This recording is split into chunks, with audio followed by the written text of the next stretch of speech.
protects all sorts of great properties in Skagit County, including this one here, our Kelly's Point Conservation Area, which was acquired in 2018, I believe, by the Land Trust. It includes a lot of the forest area up on top of the bluff, as I'm sure you all know, but also the great feeder bluff and kind of marine shoreline here that we'll be looking at today. So, yeah, my name's Jonathan. I'm one of the stewardship coordinators with the Land Trust. I know a lot of us have been chatting, but we'll go around and do a quick round of introductions, and then get going from there. Does that sound good? I'd like to look at, as opposed to just looking at our pictures. I did bring some pictures to illustrate some things, but I think it's useful to physically be down there first. So, contrast comparison to the bluff that we're going to be looking at, right? So somebody mentioned that our geology here is super complex. Well, not here. Well, over back there. Okay. In Puget Sound. So in Puget Sound, our geology is fairly complex because of the various glaciers that have covered the land and then receded and deposited various types of substrates. When I think about shorelines, and especially when I'm talking to property owners who might own shorelines or landowners, I often talk about whether it's a low bank, a medium, or a high bank. So a high bank is a bluff or a feeder bluff, but it also just gives it a little bit of context in terms of how we live with that shoreline, right? So low banks are the places that we often see where there might be some armoring. So armoring is any kind of hard element that's trying to hold the shoreline in place. Shoreline structures, we call them bulkheads in Puget Sound. That's not a technical engineering term, but that's what it is, and that's what Puget Sound likes to think they're very special, so they're called bulkheads. No other place in the world they're called bulkheads, but anyway. So that would be what I would call like a riprap revetment. So that's, the goal of that is to hold the shoreline in place, but also so there would be like low or beach, just beach, right, that you could walk out on. And then you sort of have this medium bank and then to high bank or high bluffs. Medium bank we kind of think about as things like this where you can have a staircase. You can't just walk out into the beach, but you need a staircase to get there. And so all of the land use around these areas is quite different. Even people on high bluffs like to think that they should be able to have staircases. I don't know if you guys have walked some other high bluff areas. There's some crazy stuff, right? There's some they look like little elevators. They're trams on cables that go up to the top of bluffs, like homemade staircases to rope ladders, like everything you can imagine, because everyone wants to get down to the beach. Everyone wants to have their own private access, which is tough. We really try to encourage property owners to get together and do community access if you can, if you really want to get to the beach. So just for, some context, kind of low bank, medium bank, high bank, and that can mean a lot of differences too in terms of what you see in the beach and how things like vegetation grow. Marine shoreline vegetation or wood accumulates is quite different for a low bank or a beach site to a medium to a high. So just keeping some sort of that context in mind as we walk, that we'll be looking really at the bluff here, but it doesn't, what I'm saying, I'll try to put it in the context. You'll hear me talk about low bank, medium bank, because it is different in different locations, and you'll see different things on the beaches as a result of that.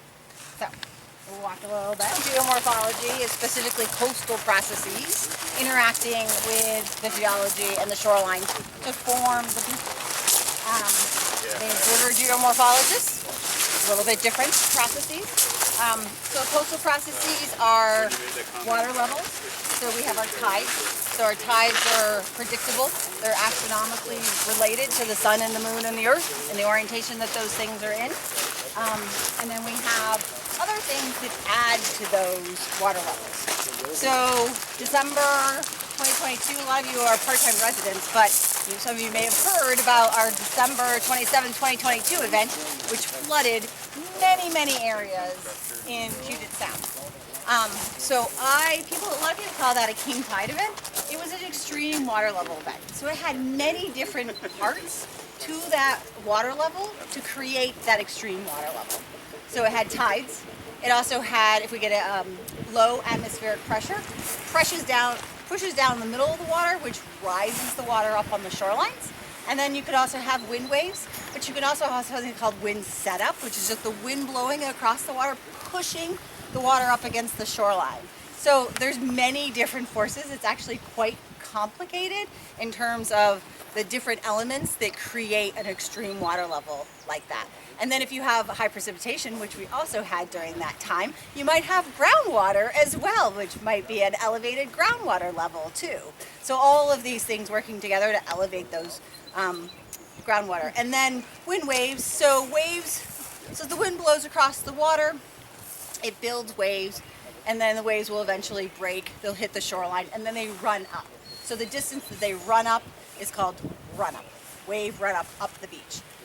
So those are the different parts of that. In Puget Sound, our waves are what we call depth limited and also fetch limited. And what that means is it's not infinitely deep in Puget Sound like the open ocean. So our waves can only get so big. They're never going to be as big as the outer coast, which also means that our erosion rates, well, some people here see changes and they're like, oh my God, like there was this massive event. It's nothing compared to some of you from Southern California, like, you know, or the outer coast of Washington. They can lose 10 feet of beach in a year because, you know, they have big waves. And that's because they've swelled from the open ocean, right? So the waves build over that big, deep open ocean and come to shore, and then they also have the locally generated waves. We only have locally generated waves in Puget Sound, so they only get so big. All right. Look at the shoreline and see what you observe about things like vegetation, both on the beach as well as up top. You know, some areas we have dune grass, so the big, thick bladed, that's a dune grass, which is a great native vegetation. It supports a lot of habitat on our beaches. We won't see that as much in front of the high bluff. Where do we see? So we'll pause right here. Hi. So I smell like dogs. why don't you see it in front of the high bluff? Does it just get... Yeah. So when you have low banks and medium banks, you get what's called a back beach area. So it tends to be a finer grain material, so sands and smaller gravels compared to like the cobbles out here. And that's because this is sediment that's discharged from this bank or bluff. And then this is dune grass, and we also have a wider width of wood. And that's because there's essentially, this is not as steep of a slope. It's a more gentle slope for one thing. And so it can fail, and it can also fall back at an angle of repose that can allow a wider beach. These much steeper slopes, they tend to erode much slower rate than something like this. And they just don't support this kind of material. We also tend to see in medium bank sites, they tend to be places that are accretionary, which means the sediment's depositing. So it's some kind of change in process, which is generally meaning it's a little bit more sheltered, it's a little bit just less energetic in general. And so material can deposit here, wood can accumulate, and then therefore like dune grass can grow. Especially on beaches themselves, that's where you really, like a beach where it's really low bank, that's truly accretionary, or a sand spit. You see a lot of wood, you see a big swath, usually if it's native and natural, it doesn't have a structure. So structures disrupt this whole process. They also sit on top of this area. So this area kind of here, not quite up here, but down to here is used by, and I'm jumping around, but I tend to do this, by what we call forage fish. So small fish that lay their eggs in this substrate. Those are food for salmon and orca and all the way up the food chain.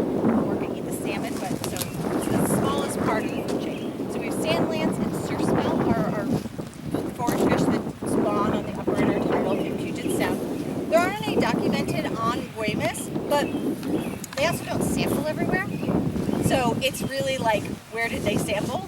There's some documented across the water, so you easily could have forage fish here. It's just a matter of Western Conservation and Wildlife has certain sites. There's also a lot of volunteer groups that do forage fish sampling and monitor beaches. So this is really important upper intertidal habitat. The other thing is for migrating fish as well. So we have the great connection of vegetation overhanging, provides shade for those forage fish eggs for one thing.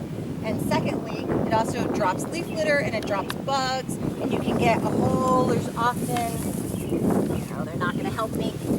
There's often little beach hoppers, little bugs, you know, in the rack layer here. And so you'll see on beaches where it's been cleared either for homes or other land use, you're going to have a lot less rack sitting on the beach generally in that area than you will in places where you have overhanging vegetation. So dune grass and large wood tends to accumulate the most on low bank beaches. Secondly, medium bank is more of a mix. Again, you just have a wider back beach area. This is eroded back a little bit further, allowing, so the water levels aren't only getting, you know, kind of here on a regular basis. And the wind waves especially tend to push the wood up higher and deposit it above what we call the high tide line. So this has a bigger area to deposit for that dune grass to grow. Whereas on bluffs, That erodes faster, you're saying? you Than the know, high bluff? it does. It generally falls, and it's a less steep, so it's a gentler angle of repose, and it's a little bit easier to erode this and push it back. The erosion rates are really dependent on the material in the bluff itself, which we'll talk about, as well as its exposure to wind waves and other coastal processes. Yeah. And those forage fish, those eggs are in the tidal zone, so they go dry. And Yeah. So they're very much. I mean, are they very much at risk just for people walking and stuff? Not so much for walking. They tend to. I walk the beaches all the time, and I've never just stumbled upon them for whatever reason. Yeah. They do go dry, so they don't like southerly facing beaches, for example. They tend to be more prolific on northern, easterly, and westerly. At least they just don't survive. Yeah. But they're like opportunistic spawners, right? So they just kind of like lay a whole mess of eggs, and they'll be in big blobs and mats. But they kind of spawn from sort of the mid-tide to a little bit above mid-higher high water. And it really, whether they spawn someplace or not, often depends on the substrate. Sand lands are like they sound, they like sand, sandy beaches. The surf smelt more like this, more of the mixed gradation. Yeah. But that's one of the reasons a lot of armor removal projects are being worked on around Puget Sound in terms of removing shoreline armoring to basically provide more habitat for the forage fish, which then provides habitat for the salmon, or food source for the salmon, and then for the orcas. But birds and all kinds of other, the whole life cycle. Yeah.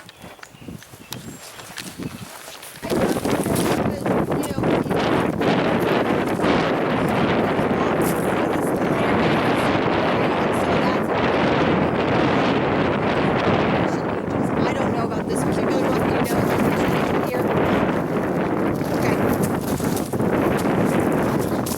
Okay. Okay. And then the lower part, so that would be somewhere in between the two glaciers. Well, this is greater than 45,000 years old. Okay. It's called Whitby Formation. Okay. The Whitby Formation on the lower, which is 45,000 years old, and then above is deposited by a glacier, right? So this was in place. The glacier came in, it brought a bunch of the sediment, and as it receded, it left it there and deposited it. So when like I said, I look at the geology from the functional perspective, and I forget the names. But what I'm curious about is how erodible is this material? You can see the chunk that fell off, right? And so come and touch it. So this is sand. It's very sandy. And so sand does not is much more highly erodible than something like this, which is the mix of sand and gravel. It's also been all of this has been under the weight of glaciers, so it's been compressed, right? But that material up there is more like concrete. It really it's much less erodible. It'll erode at a much lower rate than when you have sort of this pure sand formation. So in that image that I showed you, that was just a markup. That's not this particular site, but it's showing you some various layers. And so just so that you can if you're standing someplace, you can see, so the Whidbey Formation is that sandy layer down below. Till is glacial till. Glacial outwash indicates that it was an outwash from a glacier. So different layerings that were put down at different times. Peat means there was some kind of organic material there, right? There's some kind of marsh or wetland or something there at one time. So all of these things, for me, they give us an idea of how quickly and how stable is this slope, or how unstable is this slope, and how quickly might it change with coastal processes.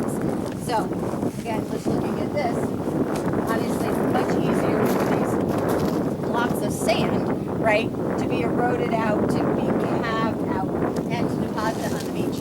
The other thing is that as water hits the surface and the upland, more vegetation is always better because it uptakes some of that water.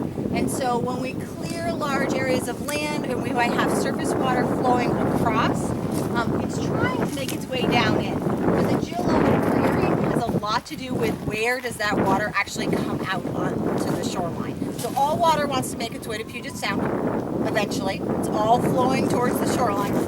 And we often see slope failures in places where you have a break in the difference between the two materials. Because if you get this down, the upper area is actually going to be less porous. It's going to have a harder time infiltrating through that material to be able to get down. So it's more likely to run off the surface. And you'll see other areas, if you hit mud, like a really muddy, silty area, that's like a perfect slip face for both slope failures, but also for water to come out. So some shoreline just see waterfalls kind of coming off of the bluff sometimes.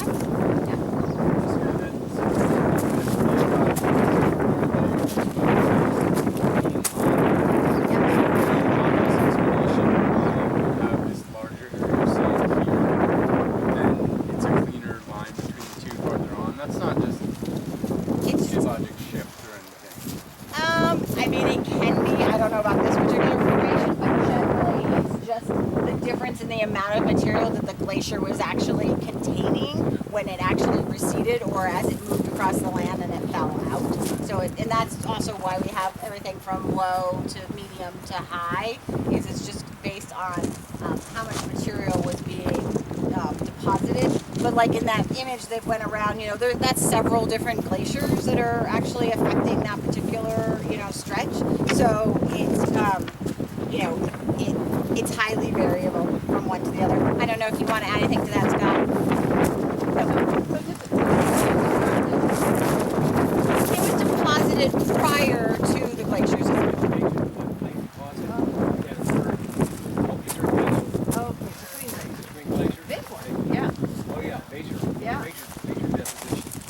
This is classic. It's called the unconformity. Yeah. Between the contact between these Whidbey and the Vashon till. In a hiatus in time, where the top of the Whidbey Formation is probably in the neighborhood of maybe 50,000 years old, and the stuff that's lying above it, this unconformity, is about 19,000. So you have quite a hiatus between deposition of the floodplain deposit and the glacial. Yeah. The next glacial age. Yeah, so this talks about this Whidbey Formation. They're saying 70 to 40,000, years ago were deposited. Upper layers 17 to 14,000, and then what he was talking about in terms of the disconformity, between the two. So, and then depending on where, if there is development up top, you might see something that we call fill. And that just basically means that it's material that's been disturbed. So it's been dug up from someplace. When we build homes, especially if it's on a slope itself, we tend to dig into the slope itself. We create a flat area. We push the material out to create that flat area. So you're going to see something that's really it's not consolidated by glaciers like this. So it's not compressed together. So it's pretty loose material and erodes pretty quickly. So if any of you live on steep slopes where, I live on a steep slope that's not an unstable slope, it's in Lake Forest Park, but I noticed that our backyard was slowly kind of you're mowing the lawn and it's starting to go like this more and more. And it's just that slow, gradual creep because it's filled. It's not consolidated.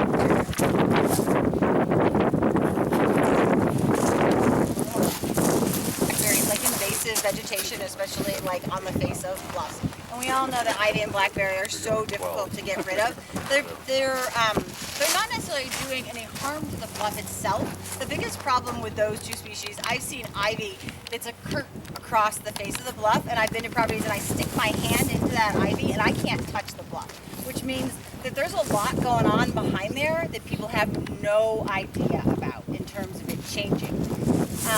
The problem is that a lot of people want to go in and just rip it all out, and they also want to rip it all out in the summertime because that's when we like to work on our shorelines or on our properties.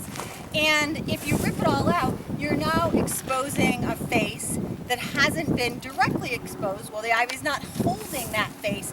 It is providing just kind of like a shower curtain effect, right? You know, it's sort of deflecting some of the rain. It's not a totally exposed face.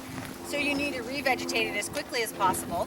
And our native vegetation doesn't grow as well, it doesn't establish as well in the summertime as it does in the spring when we have some rain, like now is a great time to plant, or in the fall when we can get that rain, because you need to water it. And you don't want to water things on steep slopes. So going back to that, all water needs to make its way to Puget Sound. We don't like to artificially load additional watering into the top of steep slopes. So we also discourage things like lawns that take a lot of water, right? Because they don't uptake a lot of water. So the flip side of that is trees are our best friends when it comes to slope stability, because they're going to uptake the most amount of water, and they can do amazing things, like their roots are sticking out, but that tree will be there for a very long time before it falls. They will eventually fall, and that's just a natural process that we need to learn to live with and to give space for our bluffs to be able to change. So a lot of folks are worried about a tree falling and taking a big chunk of land. So if you ask a geotechnical engineer, they're going to say, oh yeah, you should take that tree down before it goes. If you ask a coastal engineer, they're going to say, well, if your house has got plenty of setback and buffer, let's just let the natural process happen. So these are called feeder bluffs because they literally feed the beach. They are our #1 source of sediment to the beaches. So as our shorelines need to change with sea level rise, right? Our water levels are getting higher. We've had some of these extreme water level events. There's lots of movement of the beach and the material.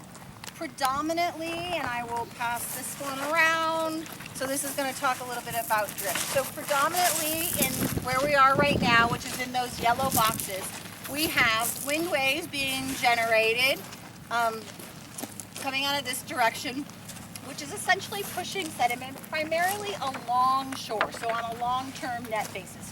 Sure, some material moves on and off, but most of the sediment moves along shore. So you can imagine all of these big, beautiful feeder bluffs, right? They're discharging, they're having these slope failures. This is a slope failure, right? This is a block of material that was up on that face.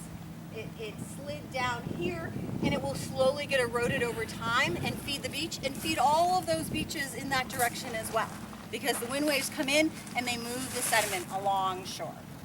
Does that make sense? Does anyone have any questions about any of that?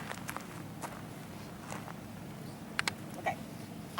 So the map that I sent around is showing, so we've mapped all of Puget Sound as being a feeder bluff, a transport zone, an accretion shore form. And this is basically a description that indicates what kind of processes are dominant here. Not to say that if it's not a transport zone, there isn't material moving, because across every feeder bluff face, there is material moving. It's just that the predominant function of a feeder bluff is to feed the beach.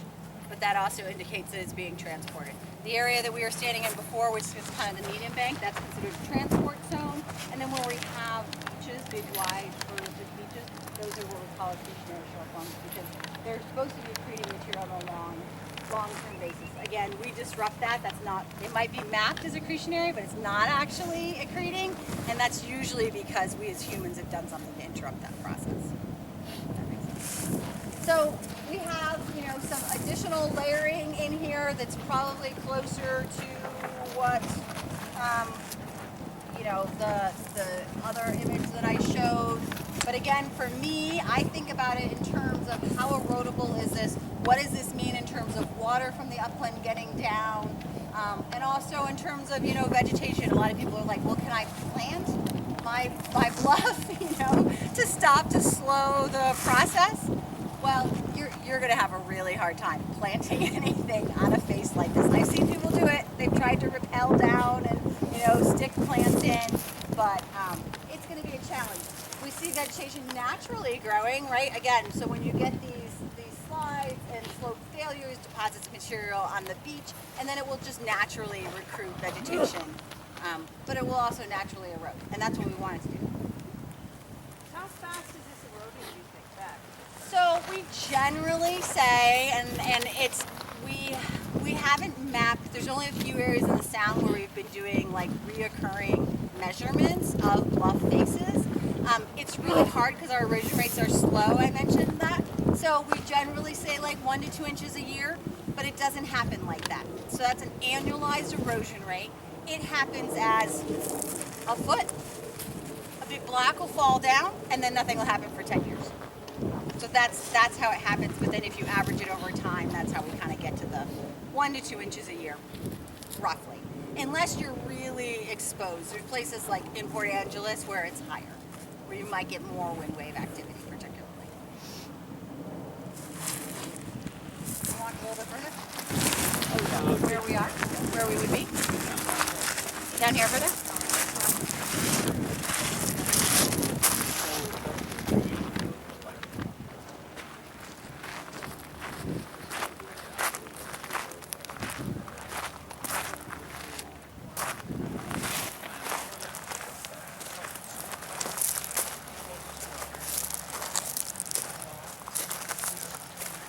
So that's an interesting feature, right?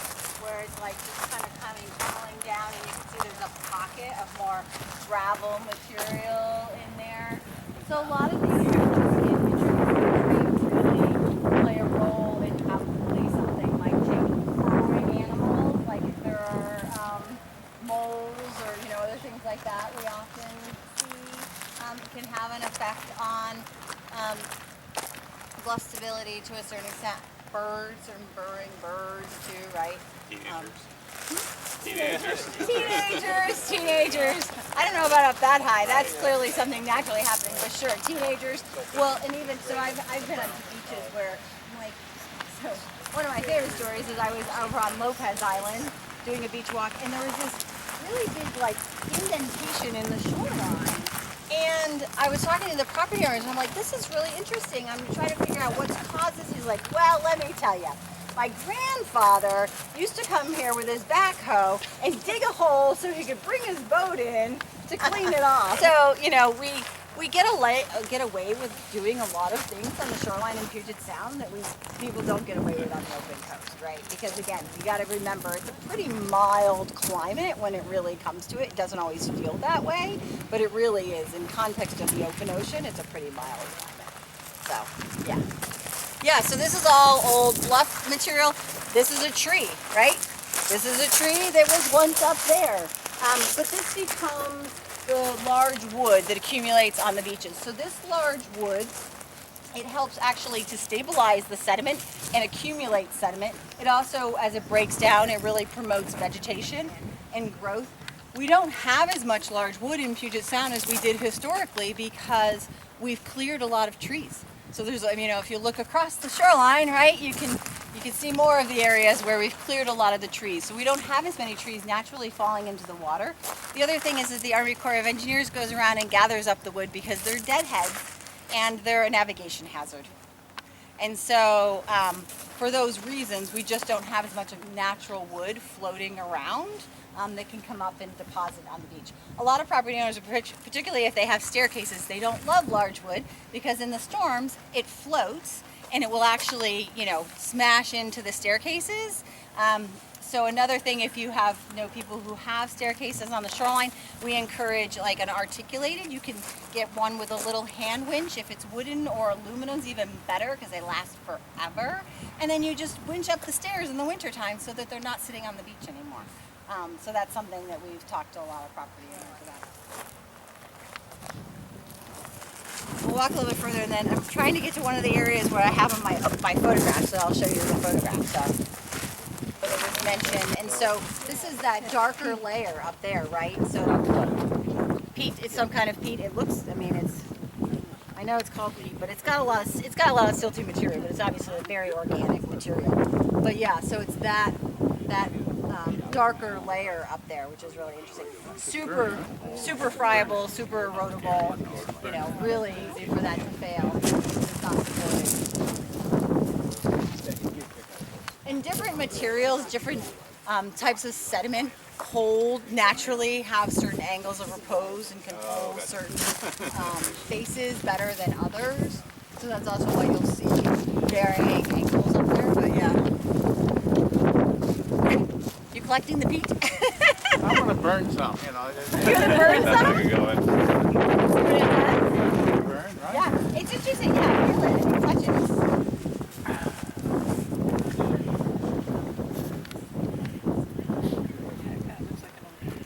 Yeah. You know, so how zoomed in you Groundwater are filters gets down. to be finer. So this is Start infiltrating. because, like, when we look That at lower this, right, gravel we're seeing unit, many layers and on because the top. peat is This just a impermeable, plan the water view just starts looking building down, up, so it's a building little up, bit more building up. And the water is iron But rich. essentially, Gotcha. so the Okay, yellow so color down here it's shows actually what fade. I've seen in so many places. Iron oxyhydroxide, FeOOH, Places in chemically continental speaking. drift. And it forms a reducing environment where the pH is quite a Sorry. bit above 7. Glacial Okay. till is the consolidated So it's mixing a, and gravels. essentially a So this is stagnant kind of showing groundwater body extent of that just demand sat there in a of the reducing glacier environment and this started way, precipitating as out opposed to what we're seeing the iron. Okay. Okay. so a Everything lot that of was it in the you water may not became a see part of the rock. surface. Or, Yeah, Yeah. all the chemicals will dissolve in water. They But precipitate it's out, information on create this. Our well water has a high iron content. That's probably where it comes from. Yeah. so all your glasses are that color? Well, they were. We got some filters. Right. about water. So like if for property owners who live up on top of steep slopes, it's really important to try to manage, you know, drainage and runoff so you don't have like large surface waters. I mentioned lawns. So if you look at this though, you can see the wet. See the wet on the rock? And so it obviously, the water came down through the surface and it hit that kind of peat below the peat layer, and then it couldn't infiltrate below that. It's too heavily consolidated. So clay is completely impermeable.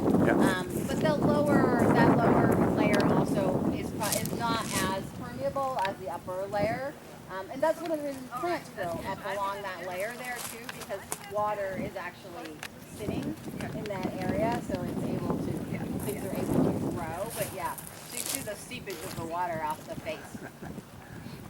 And that tends to often be a slip face for slope instabilities and failures. But obviously there's lots of activity in the face of this bluff, right, going on, lots of changes, clearly. I think big blocks that are dropping.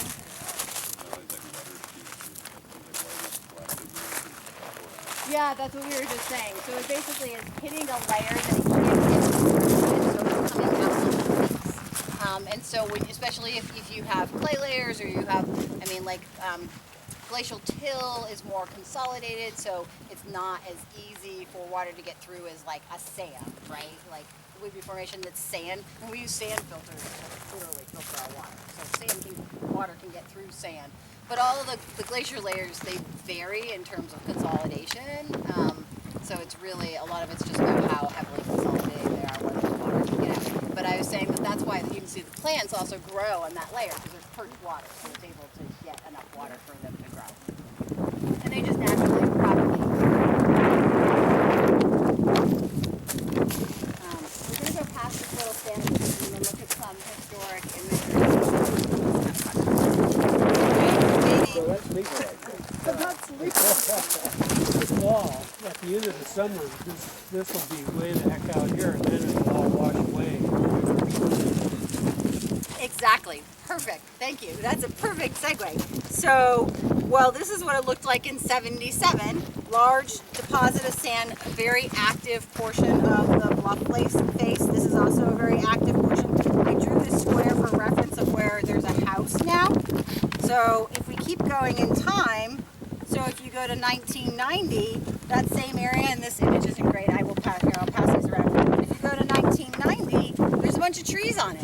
It doesn't look so active. It doesn't look like a sand dune anymore, right? Similar kind of area. So these different faces that might be changing over time, they're going to look very different seasonally, as you just mentioned, as well as annually, depending on how active. These happen to be two areas.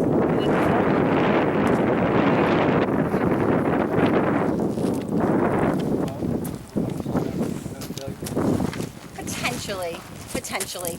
There is a big, this was a big clearing right here. So we often see this is not as evident as some, like I have been to some shorelines where you're walking along and you'll see trees, no trees, and that face is just been continuously sliding. Have you ever accumulating a LiDAR of this area? I haven't of this area specifically, but that's another way to look at it. So you can look at LiDAR imagery, which is a bare earth elevation, and so you can see those active slides over time. As a geomorphologist, I think you'd be thrilled to death to get your hands on some LiDAR. So if we're doing a project specifically, like for a property, I do a deeper, dive into. These are very obvious just from the LiDAR's hard, I find, for the average person that I talk to. It's hard for them to interpret and understand, and when we're looking at it, whereas aerial imagery, I find people can really connect with more, so that's one of the reasons I do it.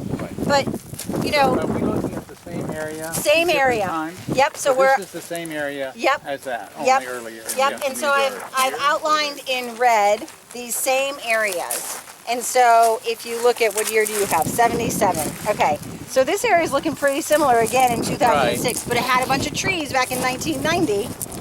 Here, this is clearly a very active area as well. A number of trees have fallen because you can see them up here, but there was no trees at all, right? So usually these trees are growing on this dropped area, so this slide material, right? It's not as steep. It's easier for the seedlings to fall. It also is able to get water and hold water for vegetation to grow. So that's why we'll see a line of trees kind of forming along the shoreline as we go. Yeah. And then I've got 2016 is the other year. As though it was like sand dune. Yeah.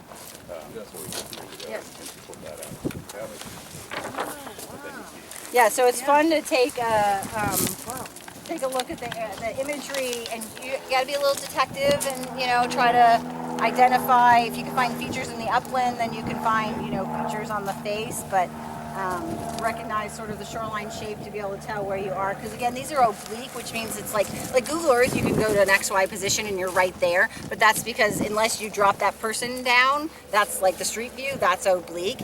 These are not like a precise XY, and they're not exactly the same angle every time. So you have to just kind of look through them. Yeah. Mark, this is yellow bluff, but I think a little bit farther out of our area. There's often the landowner that welcomes us to access the bluff. Yeah, I think we haven't quite gotten to them yet. I think this line Which of property is that? around the corner. Johnny's last Yeah, name. yeah. Huntler. Who's this one right there? Across the road? Yeah. Sure. Johnny's pretty much direct there. Generally, they're shaped that way because they're more energetic. They're getting hit by coastal processes more frequently or with larger magnitude. So if you look this way, you can see how narrow the upper beach is, and you got this really coarse topping material there. Whereas if you look this way, it's a bit wider here. So we're in this transition zone where you can tell that there's a shift and a change, and I feel it as we walk around. We're going to get more wind as we go around the point here too. So you don't even really need to know anything about wind waves to just be able to tell. The other thing that you can also tell from in terms of energetics is when you have this really coarse material on the low terrace. It's partially the geology, but it's also an indication that it's been fine-grained material has been eroded away. So also like a more energetic location than someplace where you don't have this coarser material. I'm looking. It is kind of. Is it changing over time? that imagery is available for all of Puget Sound? All of Puget Sound. Yep. On the Coastal Atlas. Department of Ecology flies it. 2016 was the last year, so they should be coming up on they do it about every 10 years. So they should be doing it again soon. They try to always do it in the summertime when the tides are low, so they can get the largest portion of the beach.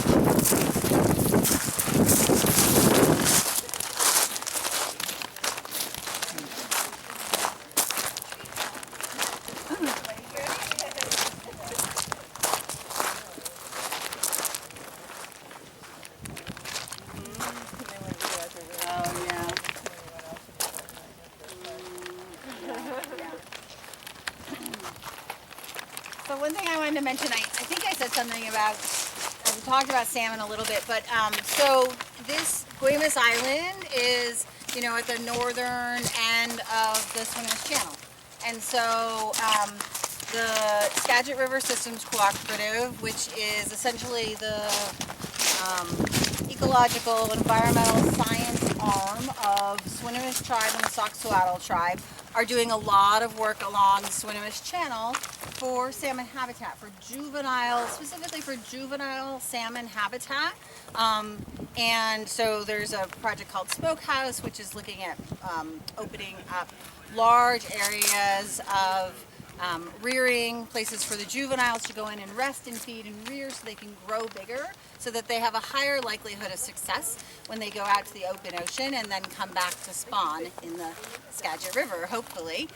So you guys are on that path, you're on that migration route, right? So even more important to maintain the health of the beaches and the beach widths, because those juvenile salmonids, and as they get bigger, and even as the adults come back in, they're relying on a lot of the material on the beaches as a food source, the rack, the bugs, all of that. So just, you're in an important place in Puget Sound for juvenile salmonid and adult salmon coming back in to go up into the Skagit River.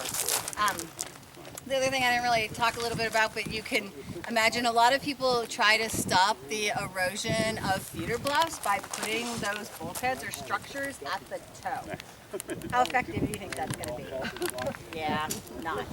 But so many people don't understand that. They don't understand that it's, a lot of people think that it's purely the wind waves and the coastal processes hitting the toe of the bluff that's causing these slope failures, when the reality is I've actually never seen a bluff where that was the dominant process that was actually causing that. And what that would look like is if wind waves, so in places where you have really high energy wind waves, they'll literally undercut so that it becomes over steepened, and so it has to fall in order for it to basically be at a stable slope. That's like what we're seeing here. That is not what we are seeing here. These are primarily geologic, upland driven erosion and sediment discharge that we see on the beaches. Yes, coastal processes plays a role because it's wetting that face down. As we were walking, some of us were talking about, you know, we see the biggest slope failures in the winter time when you have a lot of rain, but you also have a lot of wetting, you know, of that bluff face, and so it just makes it easier to erode. It's just saturated. The whole material is saturated as it can be.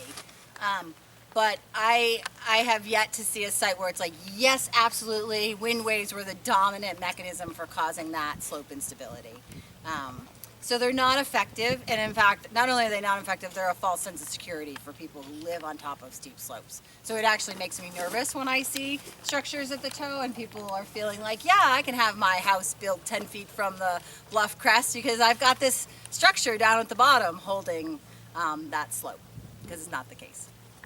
Contractors, and they'd go around and they'd knock on doors and they'd say, hey, I'm going to build a bulkhead for your neighbor. Do you want one too?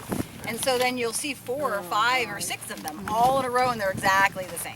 That's an indication that that's what was going on there, you know. And I mean, it was, we like our lawns, we like our neat, clean division between the beach and the upland, you know. So we didn't know, we didn't understand the damage, you know, that we were really having on the shorelines by putting in those structures in a lot of places. So there's a lot of older stuff out there, and we're working hard to remove it. I do things like this. So, oh, this is a great opportunity to mention Shore Friendly. Has any of you ever heard of Shore Friendly? No. Sure I am. Sure, yeah. Sorry, couldn't resist. So every county has a program called Shore Friendly, and it's funded through the Washington Department of Fish and Wildlife. For you all, it's Northwest Straits Foundation is the lead, and they cover 7 counties, including Skagit. They hire my company as well as 2 other companies. We're the kind of the small coastal engineering companies in Puget Sound. They have all 3 of us under contracts, and you can sign up to have a free site visit to your property. Anybody can. So it's free to property owners. You get a free technical site assessment. They'll come to your home and they'll look and they'll talk about coastal processes. They'll talk about drainage. They'll talk about vegetation, and they'll give you a report, and they'll talk about things that you could do better, ways that you could improve your own individual shoreline. It's great. We love to get like neighbors, you know, if we can get 2 or 3 at a time, especially if we're coming over to an island like this, you know, try to do a few of them. But they also do things like beach walks. Apparently there was one scheduled for yesterday that got canceled, I heard. And I didn't know about it, so I'm not sure which company was doing it. But we've done a couple on Weymouth. So yeah, they're really useful, really informative. And then if there's armor removal opportunities, that's often what we're looking for, or drainage improvement, or vegetation. They do planting plans, a free planting plan. They give mini grants. So it's a really great program. I encourage, if you know any shoreline property owners, and if they're in other counties, they can go to Shore Friendly, the Shore Friendly website, just Google Shore Friendly, and find out who the lead is for that. But it's throughout all of Puget Sound. Not on the open coast, not yet, anyway. So, I mean, when they were going around selling the multiple bulkheads, or however you want to call it, I mean, it kind of made sense for those people, right? Because once you put in hard, fortification, then the neighbor gets eroded. That's right. Because it puts all that energy on them. That's right. So it's called end erosion. It's called self-cannibalism. What? Self-cannibalism. Yeah. Yeah. You see that a lot in Southern California along the bluffs and the beaches there. People have built their own bulkheads and neighbors just get hammered. Yes, exactly. Yeah. So you get flanking of that structure. So the biggest challenge with the structures, well, one, they're preventing discharge of material if it's a feeder bluff, even if it's a bank. But the other thing is it's actually eroding the beach, which is not what they wanted to do, right? They thought they were just kind of holding the line. But waves reflect off of vertical structures, particularly the rock revetments are better, but it's still disconnecting the upland from the beach. But they reflect off and they actually scour and accelerate the erosion rate at the toe of the bulkhead. So they had an unintended consequence of actually accelerating erosion in a lot of areas. And then when we remove them, we have to be thoughtful and careful because that shoreline has been held in place for a very long time. And so it's going to recede. So we often actually have to slope it back and regrade it, or even cut back the shoreline in that area if we go in to remove structures. And it's very hard to remove one-off. So you're looking for stretches where you can tie back into the natural shoreline and multiples at a time. And the other thing, about trees falling that a lot of people don't realize is that even sometimes when they fall, they can continue to grow and be very happy, right? Yeah. And provide shade and other, leaf litter and things. I think for some of you, so we're getting close to the point, and so you can see how the beach width gets a lot narrower here. It's wider back there. Points of land are always, wind waves are always moving material away from them in opposite directions. So points of land are one of the faster eroding type of landforms. So something to keep in mind. If you're looking at a property on a point of land, on the shoreline, it's going to erode fast. What do you think about the use of soft armoring and protecting? Yeah, so we do a lot of soft armoring, and what that looks like is it's beach nourishment generally that you're bringing in. So it's literally material that matches as closely as you can the material that would be there if the armoring wasn't there. Large wood. When we first started doing soft armoring, not us, but the profession, 10 to 12 years ago, we used to anchor wood.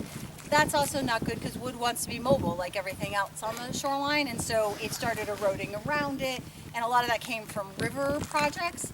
And they use large wood in rivers to actually create scour holes for fish, nice cool pools. We don't want to create scour holes in the beach, so we don't want to anchor the wood. We want it to be able to move around with the sediment and the material.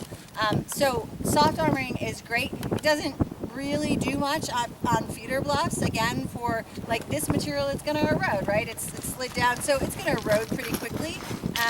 So we tend to use it more on beaches, sometimes on low banks. If you are doing an armor removal on a steep slope like this, we might put it in just to slow down that rapid kind of retreat, right? Just to give it a little bit more time for maybe some other vegetation to just natively recolonize, and just to slow the process a little bit. But typically we don't nourish and we don't do soft armoring on bluffs. We just want them to be natural.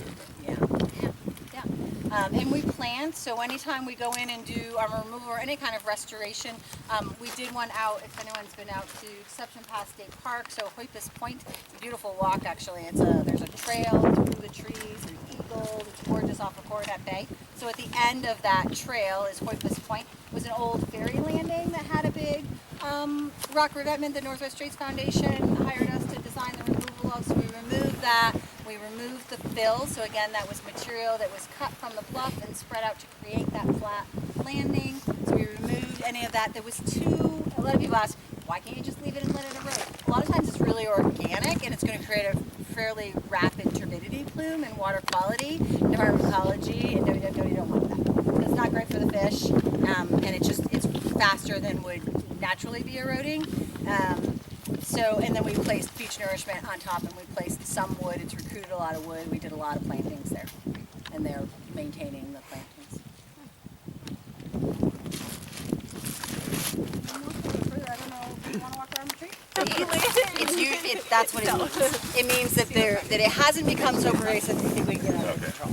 Scotch broom, it's just everywhere. Like you see it right all along the roads and the highways and everything. So it's so pervasive that it's not a focus. And I mean, the general rule of thumb with bluffs is that, the bigger the better in terms of vegetation. Trees not only uptake water, but they also, their leaves and their needles, they disperse water as the rain comes down too, right?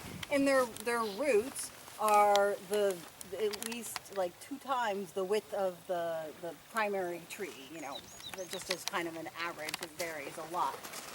So evergreens have even larger roots, so they're better. They keep their needles, right? So again, they disperse the rain in addition to uptaking the rain all year long. So that's why the evergreens are better than the deciduous. The invasive species on bluffs, again, we worry about it if it's killing the trees. So ivy, right, terrible, because it'll grow up the trees and choke the trees, and that's really a negative. I mean, you're not going to do anything about this Scotch broom, so it's be a tough thing to manage. We certainly always encourage people to manage invasive species on their property anytime that they can. Don't burn them, because depending on the species, that can just actually cause the seeds to go out in the atmosphere and then deposit somewhere else. So they should go in a bag and off into the disposal. Native also doesn't require watering. That's the other reason we encourage native vegetation. So native vegetation on all properties, because it doesn't require as much water. And so, especially on shorelines, especially on steep slopes, because you don't want to be adding additional water. You don't want to be watering your property. You want the vegetation to actually be benefiting you. We haven't seen any drainage pipes. I talked about controlling drainage. Unfortunately, when you look at the state guidelines, and if you have a contractor come out to your drainage, they're going to run a pipe down to the shoreline. That's what the guidelines say, to tight line it, which means taking a pipe over the face of the bluff all the way down to the toe. The easiest way to do that is with those black corrugated plastic pipes, because they're flexible. They're the worst. So animals burrow in them, they crack under freezing and thawing, they get damaged on the shoreline. So we like to see HDPE, which is the high density polyethylene, really thick, heavy walled for drainage.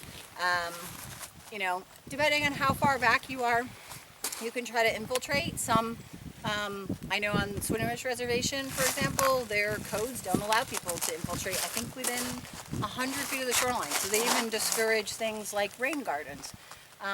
Drainage on shorelines is it's a major challenge. You know, we also have a lot of outfalls on our shorelines, right? Again, municipal water we're collecting from the road. That's another thing that we look at when we do the shore-friendly site visits is like, you know, do you have drainage from the road that's affecting your property or from your neighbor, which you may or may not be able to do anything about or convince them to do anything about, but controlling water and drainage on shorelines is just, it's difficult. It's really difficult. There's not a great solution to it, unfortunately.